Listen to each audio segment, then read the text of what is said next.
The rain hammered against the windows of the small coffee shop in downtown Seattle where I sat every morning before work. My name is Sarah Mitchell, and for the past 3 years, this corner table had been my sanctuary, a place where I could breathe before facing another day as a paralegal at Henderson and Associates. That Tuesday morning in October started like any other.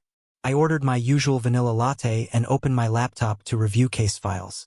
But everything changed when he walked in. Marcus Chin, 6 feet tall, charcoal suit that fit him perfectly, and a smile that could disarm anyone. He stood in line right behind me, and when our eyes met, something shifted in the air. I'm not the type who believes in love at first sight. At 32, I had been through enough disappointments to know better. My last relationship had ended 2 years ago when I discovered my ex had been lying about his job, his apartment, and pretty much everything else. Since then, I had built walls. High ones. But Marcus was different, or so I thought. He approached my table with 2 coffees in hand. One was my vanilla latte. I told the barista to remake yours, he said with that devastating smile. Saw her put regular milk instead of oat milk. You mentioned you were lactose intolerant. I stared at him, genuinely shocked. How did you hear that from back there? I pay attention, he replied simply, setting the correct coffee in front of me. I'm Marcus, by the way. That's how it began. Not with grand gestures or elaborate lies, but with a small act of thoughtfulness that lowered my guard completely. Over the following weeks, Marcus became a constant in my life. We met at that coffee shop every morning. He told me he worked in real estate development, specializing in sustainable housing projects. He spoke passionately about creating affordable homes for families, about making a difference in communities. He asked about my work, my dreams, my childhood in Portland. He listened, really listened. When I mentioned I had always wanted to open a bookstore cafe someday, he didn't laugh or change the subject like most people did. Instead, he spent the next hour asking me detailed questions about my vision. By November, we were inseparable. He took me to Pike Place Market on Saturdays, where we'd buy fresh flowers and artisan cheese. We hiked the trails around Mount Rainier, where he told me about his childhood in San Francisco and how he had built his business from nothing. He never pressured me, never rushed anything. Our first kiss happened on a foggy evening at Cary Park, overlooking the Seattle skyline. Felt natural, perfect. I'm falling for you, Sarah, he whispered that night. I haven't felt this way in years. I believed him. God help me, I believed every word. By December, Marcus had a key to my apartment. He kept a toothbrush in my bathroom, clothes in my closet. We talked about the future like it was something real, something inevitable. On New Year's Eve, as fireworks exploded over Elliott Bay, he held my face in his hands and said something that would change everything. I want to build a life with you, Sarah. A real life. A home. Not just an apartment, but a place that's ours, where we can grow old together. My heart soared. At that moment, watching the colorful lights reflect in his dark eyes, I thought I had finally found it. The real thing. The kind of love that lasts. In January, Marcus started talking seriously about buying a house. He showed me listings in Ballard, Fremont, Queen, and beautiful craftsman homes with hardwood floors and big backyards. Places I had only dreamed of affording. I found the perfect property, he told me one rainy evening in my living room. It's a foreclosure in Madison Park. 3 bedrooms, original 1920s details, needs some work but it's incredible, Sarah. Could be our forever home.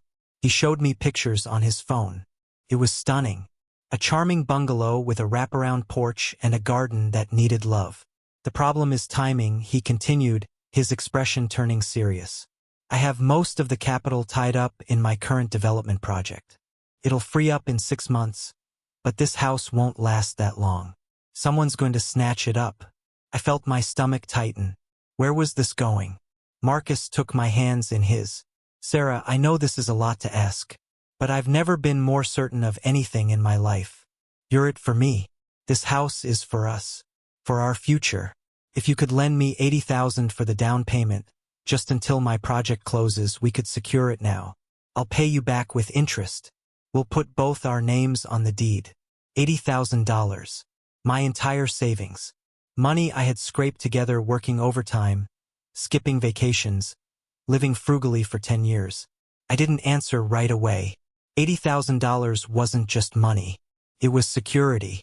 It was every double shift I had worked, every vacation I had skipped, every time I had chosen the generic brand over the name brand at the grocery store. Marcus must have seen the hesitation in my eyes because he quickly added more reassurance. I understand this is huge, Sarah. I wouldn't ask if I wasn't absolutely certain. Look, I'll show you all the paperwork. The development project, the contracts, everything. You'll see the money is real. It's just temporarily locked up. Over the next 2 weeks, he did exactly that. He brought documents to my apartment, spread them across my kitchen table. LLC formations, construction permits, investor agreements. Everything looked legitimate. He even gave me the contact information for his business partner, someone named David Morrison. I called David. He confirmed everything Marcus had told me. The project was real, the timeline was accurate, and yes, Marcus's capital would be available in approximately 6 months. What finally convinced me wasn't the paperwork or the phone call. It was the way Marcus looked at me one Sunday morning as we lay in bed, rain pattering against the windows. I love you, Sarah Mitchell. I want to marry you. I want to wake up next to you for the rest of my life in our home. Not my home or your home. Ours. He had never said he loved me before. Those 3 words dissolved the last of my resistance. On February 14th, Valentine's Day, I transferred $80,000 from my savings account to Marcus's business account. He held me tight that evening, promising me this was just the beginning of our beautiful life together. For exactly 3 weeks, everything seemed perfect. We drove by the Madison Park house together. He talked about paint colors and furniture placement. He introduced me to his contractor, a friendly man named Ron who showed us renovation plans. Then March 7th arrived. A Wednesday I will never forget. Marcus texted me that morning saying he had to fly to Portland unexpectedly for a project meeting. He'd be back Friday. Nothing unusual. He traveled for work sometimes. But that afternoon, my world shattered. I was at my desk at the law firm when my phone rang. Unknown number. I almost didn't answer. Hello, is this Sarah Mitchell? The woman's voice was tight, controlled, but I could hear something underneath. Anger. Pain. Yes, who is this? My name is Jennifer Chun. I believe you know my husband, Marcus. The floor seemed to drop out from under me. Husband. The word echoed in my skull. I'm sorry. There must be some mistake. Marcus isn't married. Her laugh was bitter, sharp enough to cut. We've been married for 8 years. We have 2 children. And I just discovered that the $80,000 missing from our joint account went to someone named Sarah Mitchell. So no, sweetheart, there's no mistake. The office walls seemed to close in around me. Couldn't breathe. Jennifer's voice continued on the other end of the line, but I could barely process the words. 8 years. 2 children. Joint account.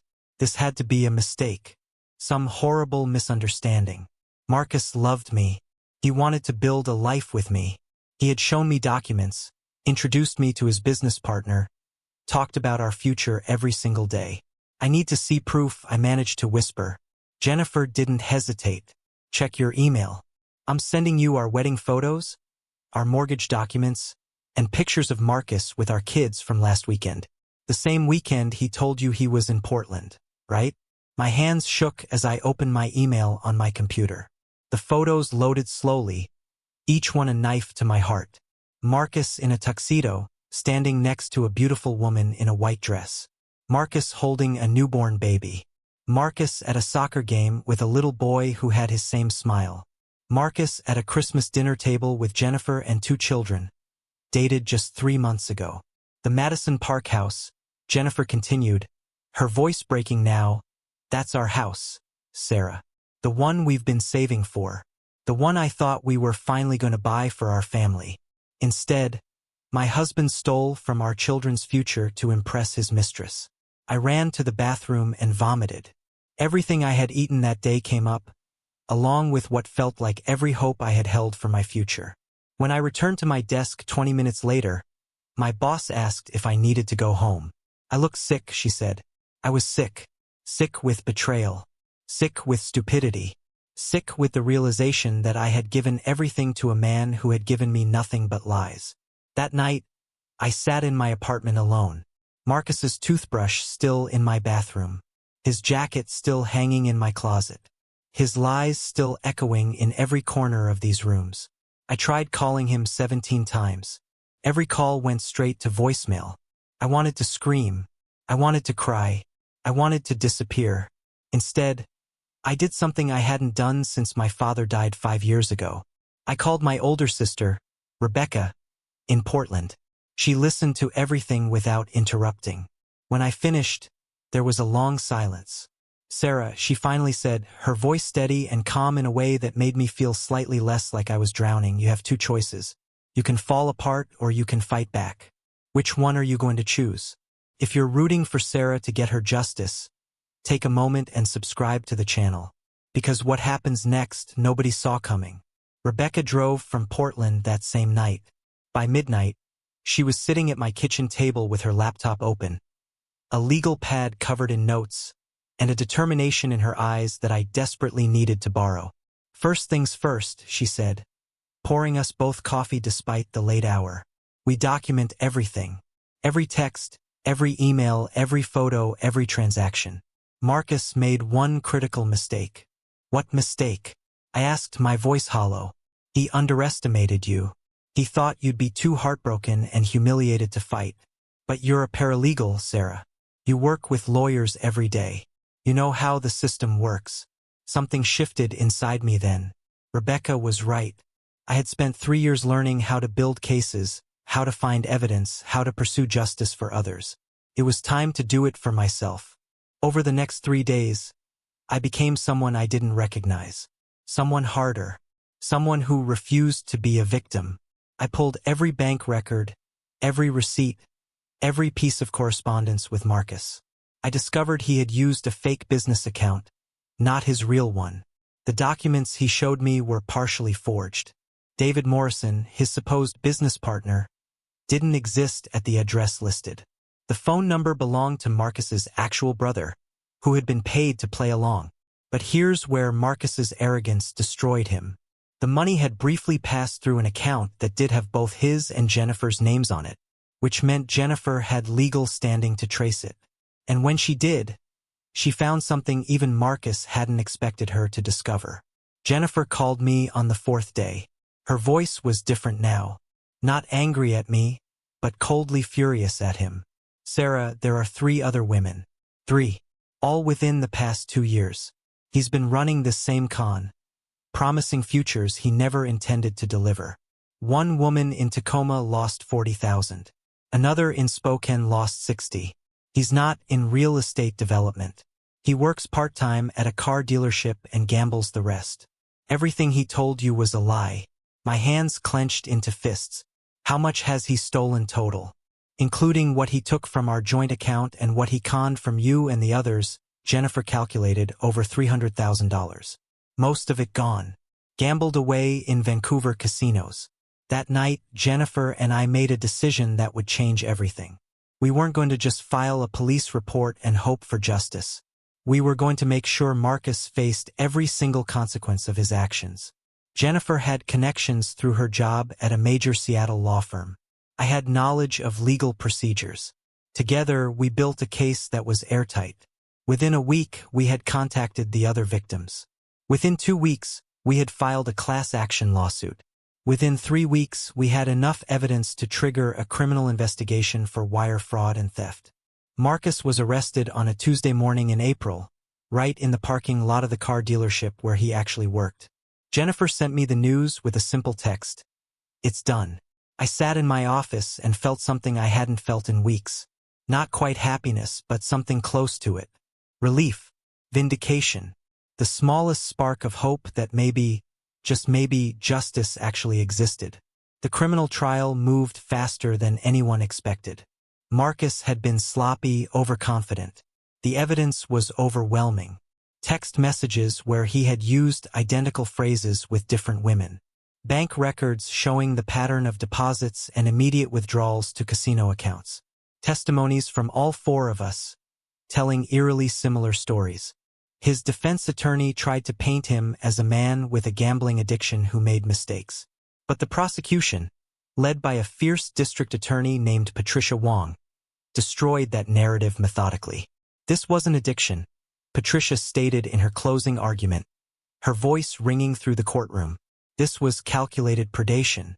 Marcus Chun targeted successful, independent women. He studied them, learned their vulnerabilities, crafted elaborate lies specifically designed to exploit their desire for love and security. He didn't make mistakes. He made choices. I was there the day the verdict came in. Guilty on all counts. Wire fraud, theft, identity fraud. 15 years in federal prison. Marcus looked at me across the courtroom as they led him away. I expected anger or defiance. Instead, I saw something that surprised me. Emptiness. Like even he couldn't quite believe his own choices had led him here.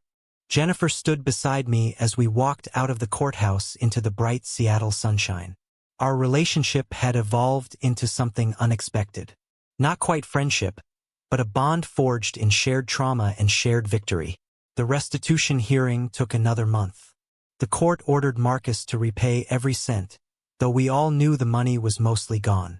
His assets were seized, his wages would be garnished for decades, but realistically, I would never see most of my $80,000 again.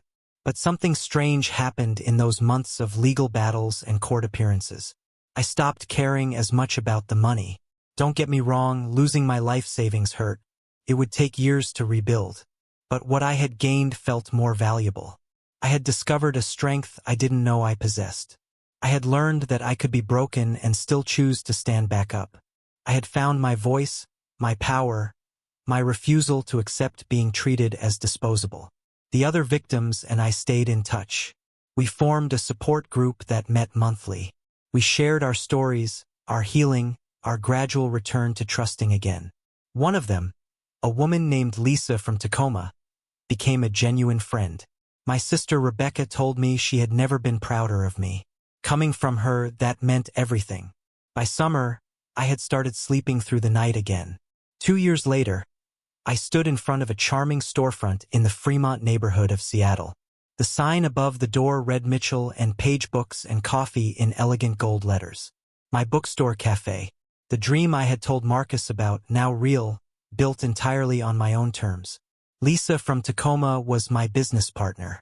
We had discovered during our support group meetings that we shared the same vision, the same work ethic, and the same determination to build something beautiful from the ashes of our worst experiences. The grand opening was scheduled for next Saturday. Inside, the shelves were stocked with carefully curated books. The espresso machine gleamed behind a counter made from reclaimed wood.